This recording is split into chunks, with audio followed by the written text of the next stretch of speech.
A Study in Karma by Besant. Chapter 16. Thought, the Builder. Now thought works on matter. Every change in consciousness is answered by a vibration in matter, and a similar change, however often repeated, brings about a similar vibration. This vibration is strongest in the matter nearest to you, and the matter nearest to you is your own mental body. If you repeat a thought, it repeats the corresponding vibration, and, as when matter has vibrated in a particular way once, it is easier for it to vibrate in that same way again than to vibrate in a new way. The more often you repeat a thought, the more ready the vibratory response. Presently, after much repetition, a tendency will be set up in the matter of your mental body, automatically to repeat the vibration on its own account. When it does this, since the vibration in matter and the thought in consciousness are inseparably linked, the thought appears in the mind without any previous activity on the part of consciousness. Hence, when you have thought over a thing, a virtue, an emotion, a wish, and have deliberately come to the conclusion that it is a desirable thing to have that virtue, to feel that emotion, to be moved by that wish, you quietly set to work to create a habit of thought.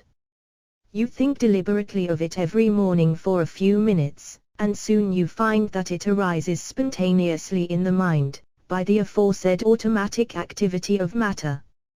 You persist in your thought creation until you have formed a strong habit of thought, a habit which can only be changed by an equally prolonged process of thinking in the opposite direction. Even against the opposition of the will, the thought recurs to the mind, as many have found when they are unable to sleep in consequence of the involuntary recurrence of a harassing thought. If you have thus established the habit, say, of honesty, you will act honestly automatically, and if some strong gust of desire sweeps you into dishonesty on some occasion, the honest habit will torment you as it would never torment a habitual thief. You have created the habit of honesty. The thief has no such habit, hence you suffer mentally when the habit is broken, and the thief suffers not at all. Persistence in strengthening such a mental habit until it is stronger than any force which can be brought to bear upon it makes the reliable man. He literally cannot lie, cannot steal, he has built himself an impregnable virtue. By thought, then, you can build any habit you choose to build. There is no virtue which you cannot create by thought. The forces of nature work with you, for you understand how to use them, and they become your servants. If you love your husband, your wife, your child, you find that this emotion of love causes happiness in those who feel it. If you spread the love outwards to others, an increase of happiness results. You, seeing this and wishful for the happiness of all, deliberately begin to think love to others, in an ever wider and wider circle, until the love attitude is your normal attitude towards all you meet. You have created the love habit, and have generalized an emotion into a virtue, for a virtue is only a good emotion made general and permanent. See Bhagavadas, the science of emotions. Everything is under law. You cannot obtain mental ability or moral virtue by sitting still and doing nothing. You can obtain both by strenuous and persevering thinking.